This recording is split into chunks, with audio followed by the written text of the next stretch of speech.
Good morning and welcome to our Sunday service. I will be teaching the book of Revelation as I have promised. I asked Anna to start with the New Testament, the Gospel of Matthew, because I'll be the one to teach the book of Revelation. I really put importance and prioritize my mission work because I have witnessed how the body of Christ lacked feeding. Even there's so much mixtures and false doctrines that is spreading around the body of Christ. That's why I really focus on the body of Christ. Unlike the CRCM is fully fed. That's why you are so blessed and so privileged. And I pray that you will never take this opportunity, this privilege that you have being fed for so long. Just need to apply. Sayang po, wag po natin na take for granted yung natatanggap natin. What I witnessed, I saw that even among us, among the CRCM, even with the powerful messages, anointed preaching, still there are people who cannot really apply the word of God. It's having a hard time obeying God, especially when offense is already involved. Talagang hindi tatagal. Kaya I pray that through the messages, you continue to really submit to God. Now, the word revelation means an unveiling God. God pulled the curtain away and showed John three things. Dito po natin nakita an unveiling of Christ himself and his glory, an unveiling of Christ and his church. It is the inner state of some of his churches, an unveiling of Christ and his kingdom, how things will be at the close of this age. So we'll start with chapter 1. Verse 3, there is a special blessing promise here for those who read, hear, and obey the things written in this book. Now you can see why the devil does not allow most Christians to read this book. It does not say blessed are those who understand this book because it's so hard to understand. It has so many symbols and signs. Hirap po interpret, but I'm very, very careful to really teach on this because I don't want to really give you a false teaching that will really deceive you and gatungan po tayo ng kaaway. Kaya I simplify what I understand. There are so many things that the Lord revealed to me pero I kept it to myself kasi baka hindi pa kayanin yung revelation. So what I can give you now is a simplified version of how I understand, how the Lord gave me understanding on this book. The blessing is for those who read, but not only read, but obey. It does not matter if you don't understand all the prophecies in this book, provided you obey the commands of the Lord in this book. The book of Revelation has a lot to say about tribulation. If one has to preach tribulation, napansin ko, he needs to go through tribulation himself first. So, si John po had to go through tribulation because we as teachers, we need to go through so many things, events, experiences in our lives for us that we can really impart what we have learned from our experiences, especially the bitter ones. It is only when we are in the spirit that we can understand what God reveals. Kaya marami pong mga Christians nagtatanong how to hear God's voice. You see, hearing God's voice, it involves really being in touch in the spirit. We're so focused on the spirit, we are wrapped up in the spirit that at the same time, we need to have a heart that is clean and pure. Kasi pag may unforgiveness, may bitterness, may stubborn will, madalas ang naririnig natin yung sarili natin. That is where deception will come in at gagatungan pa ng kaaway. Kaya nga, when we pray, it is safe. When we really ask something, it is safe to really present our request to God and then leave it to God. Parang, Lord, kung hindi mo kalooban to, wag na lang. Pero make it very clear on me. Kasi marami po ako ring experiences pag na-determine ko na gusto ko, yun yung naririnig ko, which is wrong, di ba? So, it is a very painful experience and mistakes. But, when I learn, mas natuto ko na, sige Lord, this time I will not just pray for what I want, what I desire is, what is my will is, but I can easily present it to God. We are free to present it. Hindi naman din sinasabi ni Lord na hindi tayo magplano, hindi tayo mag-desire. Pero at the end of our prayer, it is safe to really leave it to God. Kasi mas maganda po na yung kalooban niya. Okay? Para mas less ang pain, less ang frustrations, at mas lesser ang suffering, di ba? So, in verse 6, sabi dito ay sharp sword of the Lord, okay? So, nakita naman natin na when God really speaks, especially through His messengers and it is anointed, very convicting po yun. We are convicted. It is really penetrates our hearts. Kasi God is dealing something in our life, kaya nako-convict tayo. Now, there are people na no matter how powerful the message, hindi nako-convict. Ibig sabihin na, na siya, harden na ang heart. And we don't want that, no? Kaya we need to really soften our hearts in all circumstances that God allows in our life para po madali po sa atin na pag tinamaan tayo, tanggap natin, hindi yung nire-resist natin. Alam mo, hindi pa tayo perfect eh. One way or the other will be convicted by the Holy Spirit. And I praise God when I study the Word.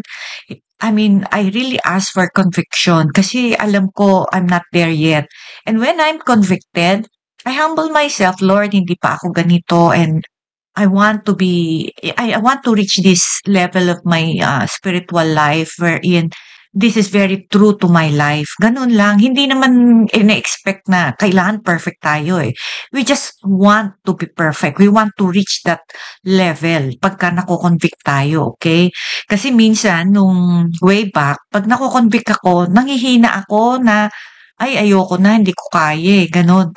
Madalas we give in to our desperation, despair, di ba? Parang ang hirap naman nito. Pero yun pala yun, when we are convicted, the Lord is saying to us na, this is one thing I want to deal with you. And alam mo, aware ka, when there are circumstances, ito yung dinitil ni Lord sa akin. So, mas magaan kasi you have an understanding what God wants to accomplish. It's easy to cooperate with God.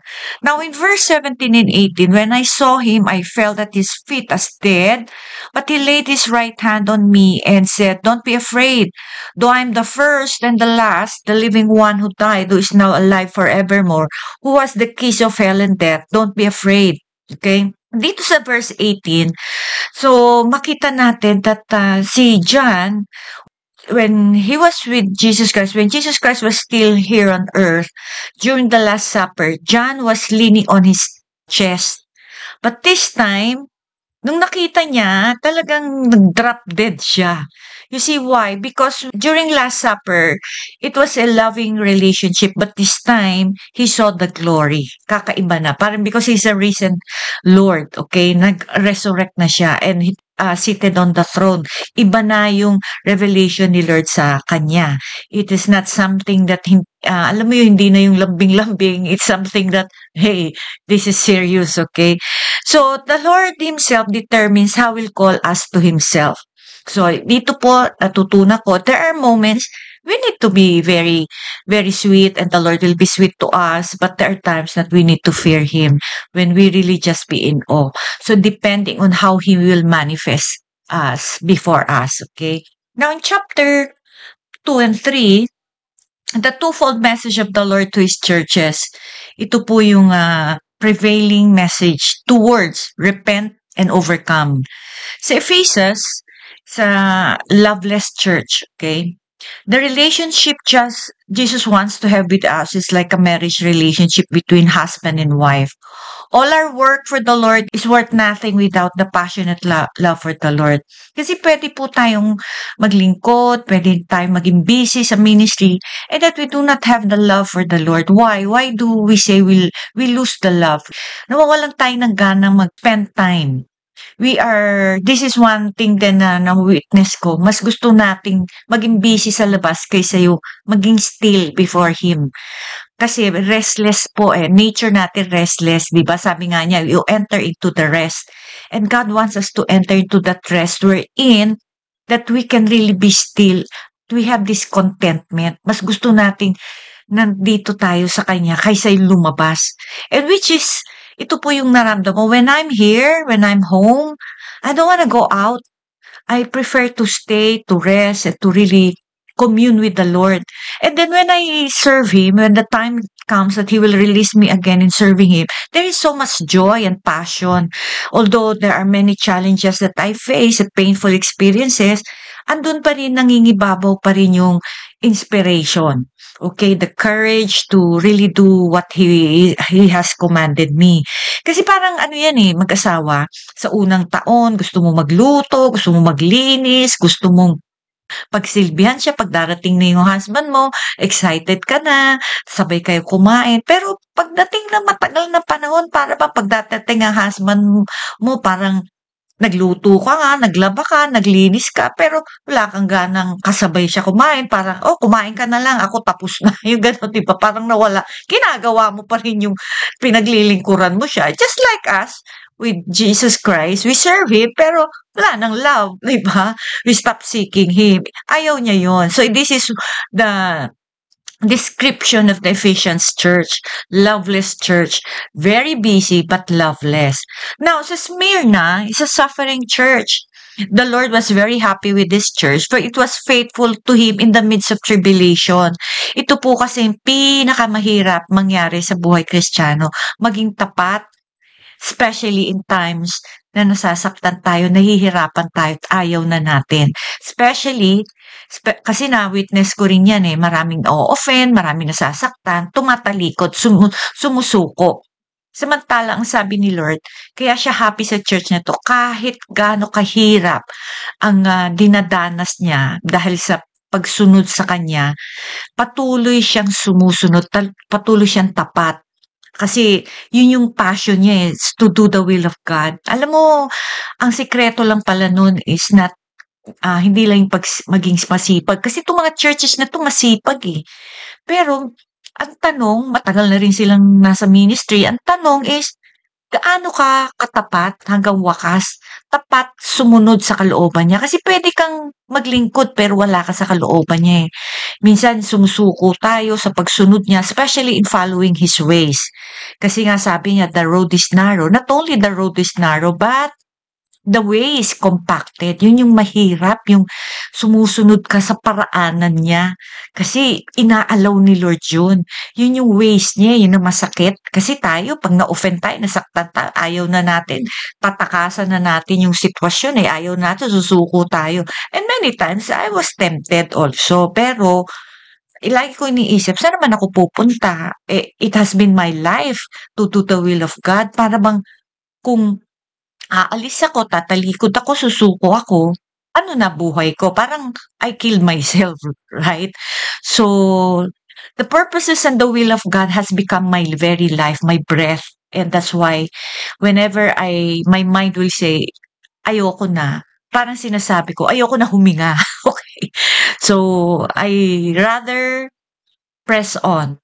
And this is the time wherein I can really develop strength, inner strength, wisdom, courage, and it's not easy talaga. Pero if this what makes God happy, make my life pleasing and acceptable, then I'll go for it all the way. God determines the exact period of our trials. Kasi tribulation has made this church spiritually rich. Yun ang dapat, mga kapatid. Na pag tayo nagsasuffer, kailangan yumayaman ang spiritual life natin. Ngayon, kung nagsasuffer tayo, hindi yumayaman spiritual life natin, it only means we stop pressing on. We stop moving and walking with God. And that is very dangerous kasi you can be attending church, attending Bible study, and you're not growing anymore. Kasi it is God who makes us grow. Remember that, okay? And now, ang nangyari dyan, kailangan lumayaman tayo, lumalago tayo. In the times of suffering, we are spiritually rich, enriching spiritually, okay? God determines the exact period of trials kasi sabi dito, for 10 days, Satan will allow you to get into prison. Let us pass every test for our purification and promotion. You know, I realized that when I suffer, it is my promotion. Why? Promotion in a way, because it makes me more humble. Kasi sa mundo, ang promotion is you become greater and greater in the eyes of man. Pero sa spiritual pala, you become greater and greater in the eyes of God. So you become more humble, broken, simple, and honest. And then what else? One thing I learned also is when you are being promoted, you become closer to the Lord. He will draw you closer to God. You have a greater intimacy. So the next church is Pergamum, worldly church, started following the teaching of Balaam. This means they ran after money and allow immorality in their midst. Then, marami po ako na-witness niyan na ang churches now is run by money. Although, we need money to keep up and to finance the ministry, pero hindi po yun ang dapat habulin natin. Ang mga maraming pastor para bang mas inaalagaan nila yung mayayaman, yung malaking magbigay, pero yung mahirap na neglect na i-ignore. Tapos at the same time, they try to compromise just to gain more money, which is wrong, di ba? We cannot really build the church by hook or by crook. It has to be through the ways of God. Kaya nga, hindi kami masyadong nagpe-pressure na, oy, kailangan magbigay ka na magbigay. No, what I do is, I leave it to you. If you want to help advance the kingdom through this ministry, you are most welcome. Pero kung ayaw nyo naman, wala rin kami magagawa as long as you are. Kaya lang po, ang kunyari nabibless kayo sa isang ministry and you're not helping, hindi rin po yan magkakaroon ng spiritual points sa inyo. Kasi syempre, parang kumakain ka tapos hindi mo rin binibless. So I pray that you will bless the church and the ministry that is helping you to really grow and spiritually enrich. Okay? Now, ang nangyari dito, this means they ran after money, allow immorality in their midst. Pero may pangako naman ng Panginoon sa kanila when they overcome. Pag tinanggal nila yung habol nila sa pera, kasi yan din po napansin ko sa mga churches, sa conferences, pag natatouch ko yung tithes and offering, pag kino-correct ko, nagagalit sila because talagang habol nila pera. But you see, ang promise dito, hidden manna means deep revelations. And I'm so blessed because God has been giving me deep revelations that will really empower the believers and the body of Christ. It means that we don't have the teaching of Balaam here in immorality.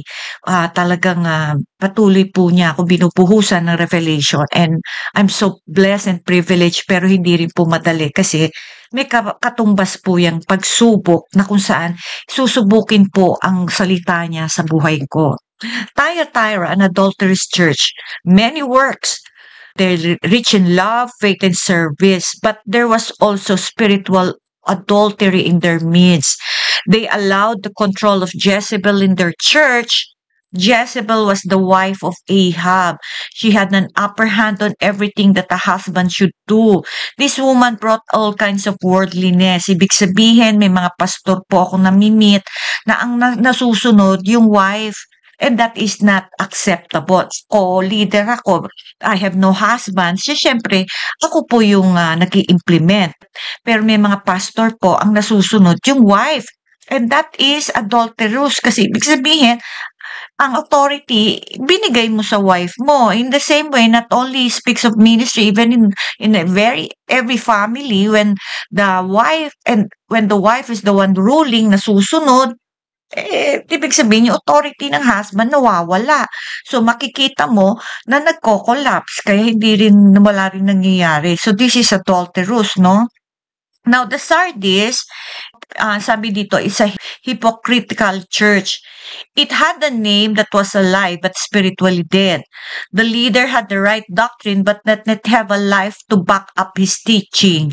Yun po yung marami ring nangyayari sa nawi-witness ko sa mission work ko. Parang minsan ang galing magturo, pero nakita mo naman yung bunga sa mga leaders and elders ay wala din. Okay? So, that is, ibig sabihin, hypocrites. Alam niyo po ba na Jesus he did not condemn adultery, although he did not condone, okay? Napansin ko that Jesus Christ, he spoke about adultery, murder, idolatry, but the most he spoke about and hated most is the sin of hypocrisy. And in the eyes of man, in the eyes of the world, mas makasalanan ng adulterer, murderer, 'di ba? Kasi nakikita natin. Pero in the eyes of God is the hypocrites. You're pretending to be religious and godly and yet in your heart you're full of bitterness, pride. Kaya lumalabas these people criticize, slander, malign, and then you'll say things against, other brethren. Kaya nga may warning yan eh. Pagka, I just thought about hell dun sa Iloilo, part of discipleship na, you know what? Sabi nga niya na yung adultery, papasok sa kingdom. Pero one thing that a person can be thrown to the hell is the one who really slander. Kaya sabi ko, wow, mas delikado pala yun, di ba? Kasi tingnan mo ha, between a drug user, when we see a drug user, we condemn that person, di ba? Parang, oh, drug user, wow. Pero he's damaging himself only. Pero a Christian who slander, criticize, malign, hindi natin pinapansin eh. Parang we even condone. But he's damaging someone's reputation and life. And that is worse before God than a drug addict, the drug user. Kasi yung drug user, sarili lang niya winuwasak niya. Ito yung slanderer. Pag nag-slander ka, winawasak mo isang tao, you're a murderer. But saan ba galing yung paninira? Di ba galing yan sa hatred, ang hatred nga sa Matthew is considered a murderer. So, makita mo, minsan nga marami ako nakikita kasi nag-check ako sino yung mga nag-join. Minsan may mga nag-join, hindi naman totoo wants to hear from God, is just want to check kung ano nangyayari sa amin, para bang nagbabantay kung ano nangyayari, kasi something to criticize, something to look down upon. Maraming ganyan. Kaya sabi ko, ako sila. I pray that the word of God will convict you and at the same time pretending that you're listening to show off that you are, listening, pero in your daily life, you are living like demons, you are cheating, you're lying, you're deceiving. Wow. You know what? These people will receive greater judgment. Kaya kasi mga hypocrites, okay? So, sabi niya, warning dyan, your name will be erased from the book of life. So this proves that, God can really take away our name from the book of life. He can erase that. Kaya nga I don't advocate the doctrine of once saved, always saved. Hindi pwede yun. Now, the Philadelphia, a faithful church, when the Lord gives us ministry, we must be faithful in fulfilling it. Otherwise, He will give it to someone else, then that person will get your crown. Di ba may warning sa Revelation? Don't let any man take your crown. So, pwedeng makuha yung reward mo because you're not faithful in really serving Him. Especially the ministry that He has been entrusted to you. Kasi for so many alibis and excuses and reasons, alam mo, it only shows that God is not your priority. Because when we are faithful in the things that God told us to do, ibig sabihin no matter what it costs us, it only shows that God is our priority. It's our number one. Okay? Now, the Laodicea church, it's a proud church. Mayapang. Totally content with themselves. Ilang Kristiyano maraming ganito, di ba? Yung kontento na sila kasi feeling nila okay sila. It's the greatest deception is self-deception. Measuring ourselves as we're okay. Saan po natin sinusukat na okay tayo spiritually? Kasi we compare ourselves with others. We only compare our life to Jesus Christ. Then doon natin makikita ang layo pa pala natin. So, okay, although they were totally spiritually dead, nagyayabang sila. The Lord was knocking outside the door because He was not in the church. Kaya nga, itong verse na to, laging ginagamit sa evangelism that the Lord is knocking at the door of your hearts. It is not for unbelievers. This is a letter to the church. Ibig sabihin, mga saints na to.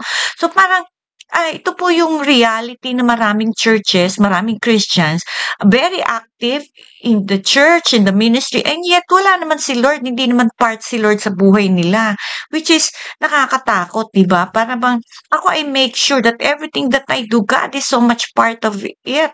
Kasi ayoko po yung gawa lang ako ng gawa. For what? Gusto kong patunayan. I don't want to prove anything to anybody. I don't need to.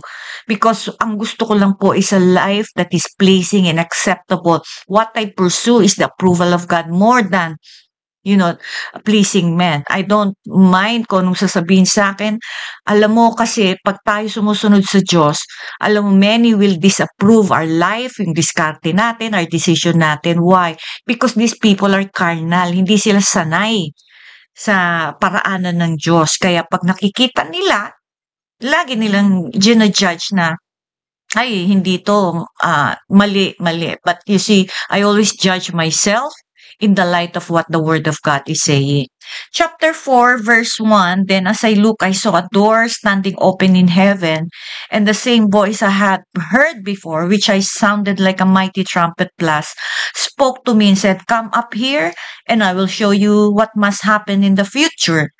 When we see the Lord and His glory, we can be strong to face any tribulation.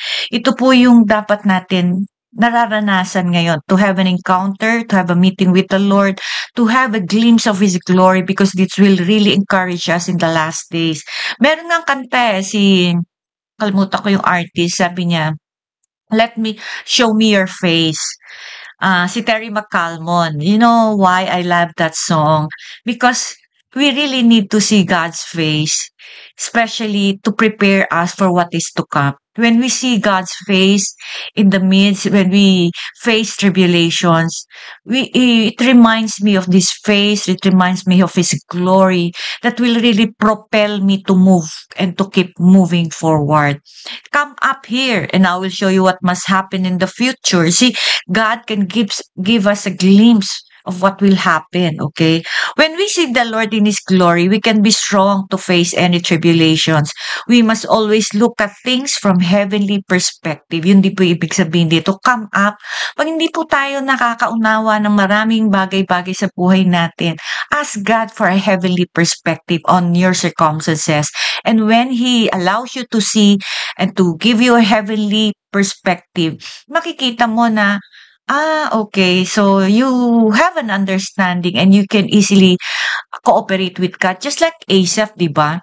Sa Psalm 73, nagre-reklamo siya bakit yung wicked nagpo-prosper, samantalang siya sunod na sunod, parang I purify my hands in vain, parang walang kabulantong, alam mo, I purify myself until sabi niya, he entered into the sanctuary of God. He had an understanding. Kaya sabi ko nga, no Lord, when we have an heavenly perspective, we have a greater understanding of what you're trying to accomplish in overall circumstances, hindi lang isolated, but overall, kasi God will give you a bird's eye view of what's happening.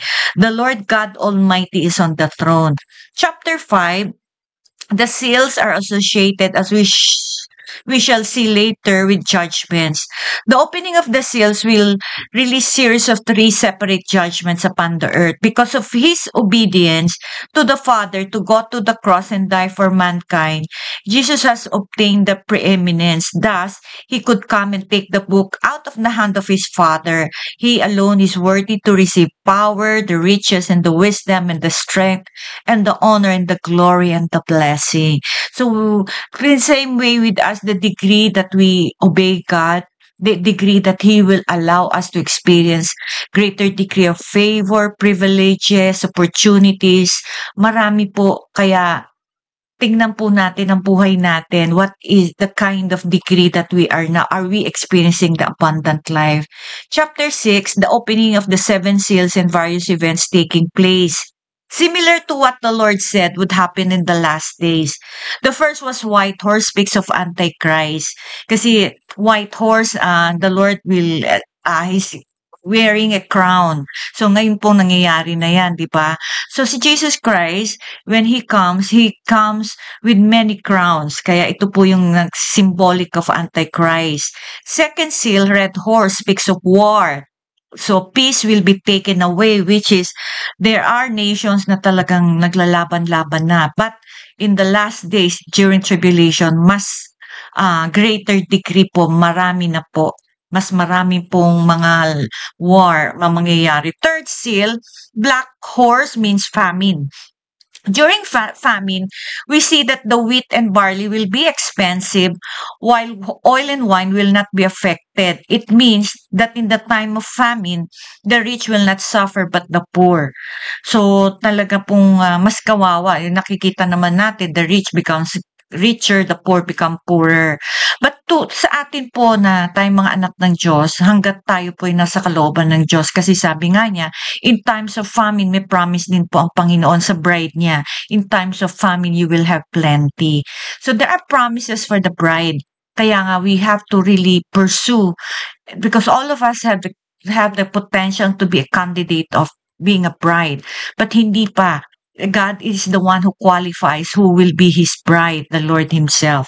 Kaya nga, that is our pursuit to be the bride, okay?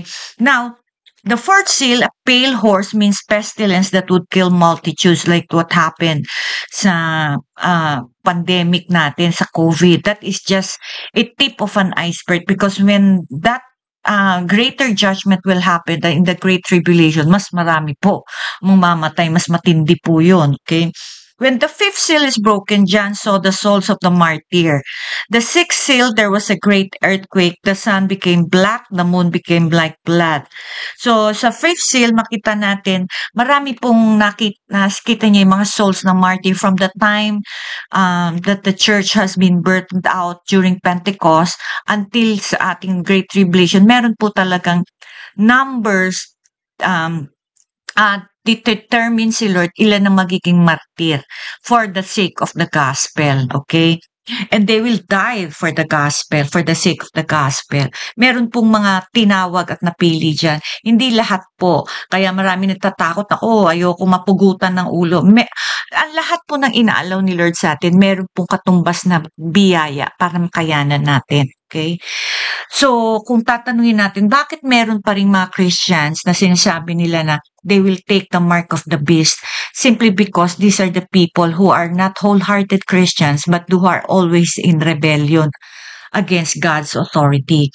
The sixth seal, ito po yung earthquake. Tapos sabi nga, the sun became black, the moon became like blood. I believe because of the sky that will because due to volcanic eruptions, there will be simultaneous volcanic eruptions that will affect the sun and the moon, okay? The sixth seal, we can see the glimpse of the end of the ages in a nutshell. Para bang summation of ano yung mangyayari, okay? Kasi the book of Revelation was not written in sequence. Hindi po yan in order, chronologically ordered. We are just given a bird's eye view of the coming events. Chapter 7, this chapter refers to the time when tribulation is about to begin and is divided in two parts. The first part refers to a remnant of Israel. The woman is the nation Israel, and the other interpretation is the church, the bride. Tinago ni Lord yan, okay? So I will not elaborate on this because I'm very careful, because there are teachings na Israel yun. Totoo po yun, but another revelation binigay sa is the church, the bride. Tatago niya. These are the ones coming out of great tribulation. Meron din siyang nakita that marami rin po talagang mga saints will come out of great tribulation. And sabi dyan, he said, they washed their robes and whitened them by the blood of the Lamb. The New Testament consistently teaches that this truth, that the church will go through tribulation. There is not a single verse anywhere in the New Testament that teaches otherwise. So, nandito po tayo, but there is a promise, okay? Alam ko meron ako naituro na the hidden ones, meron po siyang itatago, okay? He will spare these saints to be hidden from this. They will be provided, they will be the one to experience the miracle of God in terms of provisions, protection. So, ito po dapat ang ginagawa na natin. Dito pala nagpe-prepare na tayo. Through what? Through our obedience and submission. That is our security, okay? Chapter 8, Verse 1, when the Lamb had broken the seventh seal, there was silence throughout all heaven for what seemed like half an hour. This is an amazing thing because all other pictures in heaven are those of loud praise, as loud as thunder and roar of a mighty river. The silence indicates that God is now going to do something he does not like to do. He will pour out his wrath upon those who rebel. We read that the acceptable period of the Lord is a whole year. Laging nakikita natin yan sa Isaiah, sa prophets. Whereas, the period of vengeance is only one day. Here we see the proportion of grace to his vengeance is 365 to 1. Judgment is strange work that God is reluctant to do. This is the meaning of his silence in heaven. The rest of the chapter describe the terrible events. Chapter 9, most demons are free to travel between the second heaven and the earth. Some possess men and women, but some, especially evil demons, have been locked up in the bottomless pit. They are released after the fifth trumpet and they come to torture the people for 5 months. Imagine, ano. And Jesus once warned his disciples that if anyone did not forgive his brother from his heart, God would hand him to the torturers. Di ba nakita natin yan sa Matthew 18. These torturers are demons. This was not an empty threat, but something would happen to every believer who does not forgive his brothers. Remember sa Matthew 6:15, if you do not forgive your brothers, your heavenly Father will not forgive you. So, without God's forgiveness, you will not enter the kingdom of God. This can throw you to hell also. So, sa verse 13 to 16, dito po nakita natin, basahin natin sa 13 to 16. The sixth angel blew his trumpet, and I heard a voice speaking from the four horns of the golden altar that stands before the throne of God, saying to the sixth angel, release the 4 mighty demons hell-bound at the great river Euphrates. They have been kept in readiness for that year and month and day and hour, and now they return to loose to kill a third of a mankind. And they led an army of 200 million warriors. I heard an announcement of how many there were. So, nakakatakot po itong event na to. Imagine, nakita po natin yung River Euphrates, nagda-dry na siya. Okay? To give way to the release of these demons, to really torture the mankind. Okay? And ang dami nila, diba? So, nakakatakot. And then, dito rin nakita natin sa verse 20 to 21. But the men left alive after this plague still refused to worship God. They would not renounce their demon worship nor their idols made of gold and silver, brass, stone, and wood, either see nor hear nor walk. Neither they change their mind and attitude above all their murders and witchcraft, their morality and theft. Could you imagine, mga kapatid, ha? I mean, with all the torture, with all the suffering, and they will not even repent, humble themselves. They rather suffer than humble before God. Ganun katigas ang puso ng tao sa mga panahon na yun. So could you imagine, suffering can do 2 ways. It can soften, it can harden. But at this time, we can witness, we can see that suffering in this time of tribulation, many will harden their hearts. Kahit naman ngayon suffering, marami akong na-witness, imbis na mag-soften, tumitikas, di ba? Yun ang nakakatakot doon. So, kaya we need to really guard our hearts. The Lord, is my heart getting softer or harder? So, we need to really allow the Holy Spirit to move and to work in our hearts. Akala natin, alam mo yun, pag hinarden natin, okay tayo. Hindi po, okay? Sa chapter 10, 1 to 4, then I saw another mighty angel coming down from heaven, surrounded by a cloud with a rainbow over his head. His face shone like a sun, and his feet flushed with fire. And he held up in his hand a small scroll. He set his right foot on the sea and his left foot on the earth, and gave a great shout. It was like the roar of a lion, and the 7 thunders crushed their reply. I was about to write what the thunder said when the voice from heaven called to me, don't do it. The words are not to be revealed. So, nakita din natin dito, there are some things that the Lord tells us that He does not want us to tell anyone else. This is meant for us personally. Many times this experience, the Lord will really show me or reveal to me, but it is for my personal not use but for my ears only and for my eyes only kasi there are people who will not understand. Kasi may na-meet po ako, lahat na lang experience na sinishare niya na may misunderstood na siya. Tuloy na pagkakamalan siya na dideceive.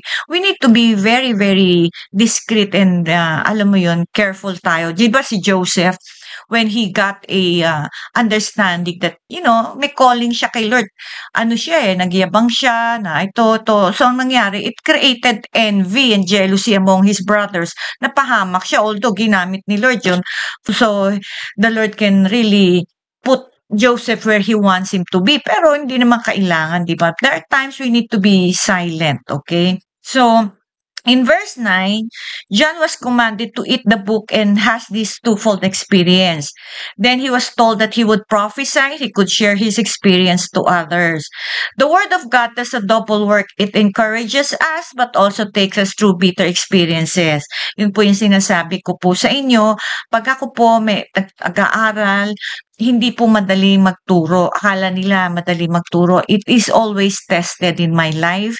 Because God wants me to have a powerful testimony, to be a witness that lahat ng tinuturo ko be a reality in my life. Hindi po lahat totoo na kagad. Meaning, ibig sabihin, may na-convict ako and now I desire, Lord, gawin mo sa akin to.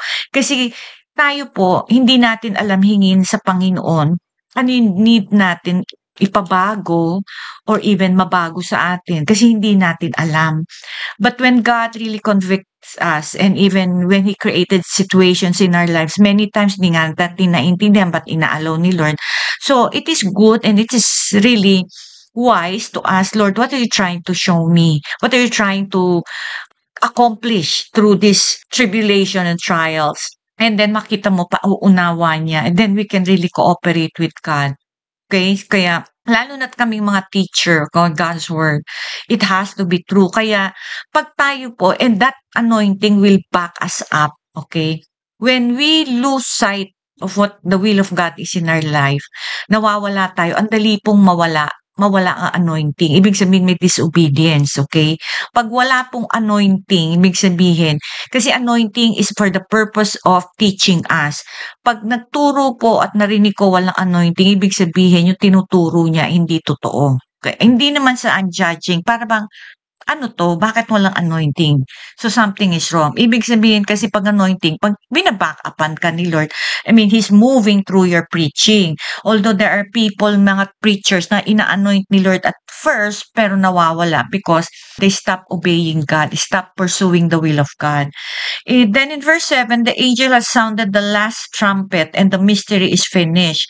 The mystery of God is the church as the bride of Christ.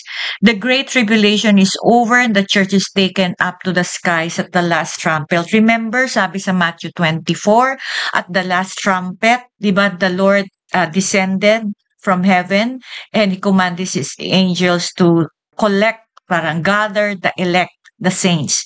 Ito po yun. So, coincide po ito na sinasabi sa Matthew 24. Now, chapter 11, John was asked to measure the temple of God. God is measuring His church, but only those who worship in the most holy place.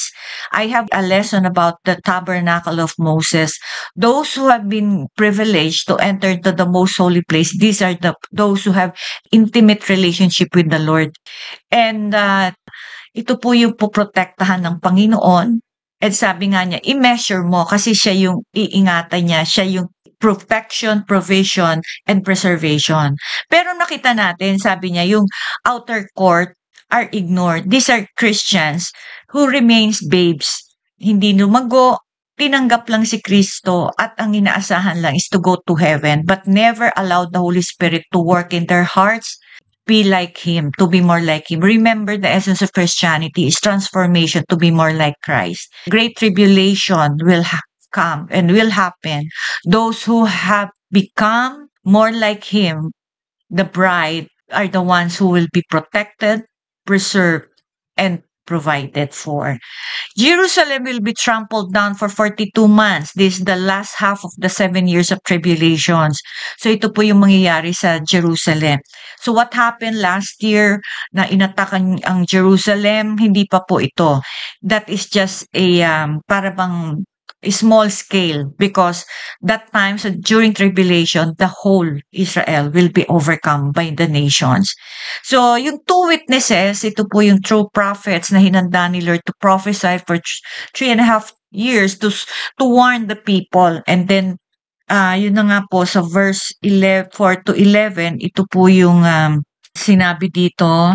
Those two prophets are two olive trees, two candlesticks standing before God of all the earth. Anyone trying to harm them will be killed by burst of fire shooting from their mouths. They have power to shut the sky so that no rain will fall during the 3.5 years they prophesy, and to turn rivers and oceans to blood, and to send every kind of plague upon the earth as often as they wish.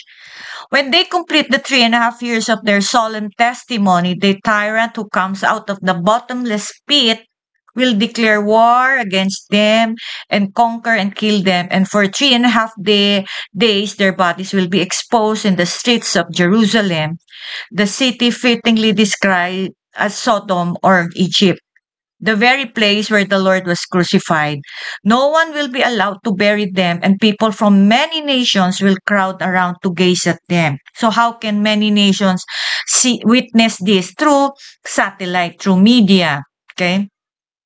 And there will be a worldwide holiday kasi people will celebrate. Kasi nga naiirita sila dito. Kundi, alam mo, puro judgment ang dinideclare. People everywhere will rejoice and give presents to each other and throw parties to celebrate the death of these two prophets who had tormented them so much. But after 3.5 days, the spirit of life from God will enter them, and they will stand up, and great fear will fall on everyone. Then a loud voice will shout from heaven, "Come up," and they will rise to heaven in a cloud as their enemies watch. The same hour, there will be a terrible earthquake that levels a tenth of the city, leaving 7,000 dead. Then everyone left will in their terror give glory to God of heaven. So, makita natin that meron din pala, natakot din pala yung tao. Pero this will happen, okay? Now, what happened else? Then the second woe is past. Then, tuloy-tuloy na po. Then, the third woe quickly followed. So, hanggang chapter 11 lang po tayo para sa next week. I'll be teaching the rest of the book of Revelation. We'll finish it, okay? Now, what we have learned here, so 11 chapters, it is the importance of following the Lord and pursuing to be His bride. I mean, life now may be a peace. I mean, komportable pa tayo. Minsan nahirapan tayo. But that's nothing compared to what the church, the saints will face during the Great Tribulation. May promises si Lord. Siyempre, yung bride niya, protect niya. Kaya, it has been my passion to really minister, to warn, to align the body of Christ to God's perfect will, so that we will be qualified to be the bride of His Son. And once we are the bride, then we have this assurance. Kaya nga po, ngayon habang tayo po sa peaceful pa lang, hindi pa matindi ang mga pagsubok. Sa iba, matindi na yung pinagdadaanan nila. That's nothing compared to what we are going to face during Great Tribulation. Many will not believe that we will be here in Great Tribulation. Well, I respect that belief, but I rather be prepared than be caught off guard. And then I will give in to the Antichrist. That's why this is the passion. This is my passion, is to teach the Word of God, to allow the Word of God to sanctify us, to really wash us, and to correct us, to rebuke us, to purify us, so that when the time comes, tayo mahirapan, kukutsain tayo, imamak tayo, sisiraan tayo, mamaliitin tayo, part yan, let them. But when the time comes, tribulation comes na, tayo naman yung mamamayagpag. Not to boast, but to help others. Okay? Kaya nga po, mas mainam po, tama yung puso natin. Hindi po madali maging anak ng Diyos. Don't make it a walk in the park. It's always a battle and something to overcome. And God desires that every time we commit a mistake, sin, we can always repent and come to God and allow God to really give us many chances. So I pray to those who are really needs to repent, to change your ways. This is your chance to really put things right before God. If not, the more you hear the truth, the more you have accountability. Dalawa lang po yan. It's either you continue to mock the word of God, continue to harden your heart, and continue to destroy yourself, or continue to humble ourselves and allow God to break us, to humble us, and at the end, we receive the life.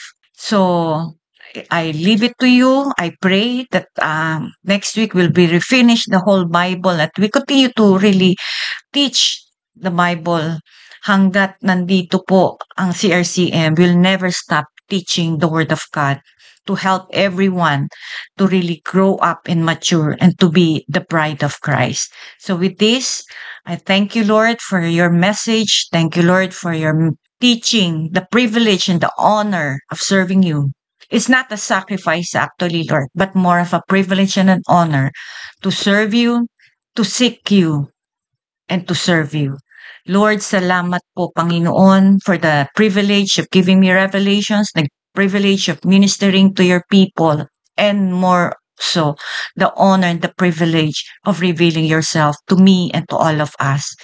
I pray that the whole week will be filled with victory, but most of all, your presence. Lord, thank you. I give you all the glory, the honor, the praise, and we thank you from the bottom of our hearts. In Jesus' name, amen.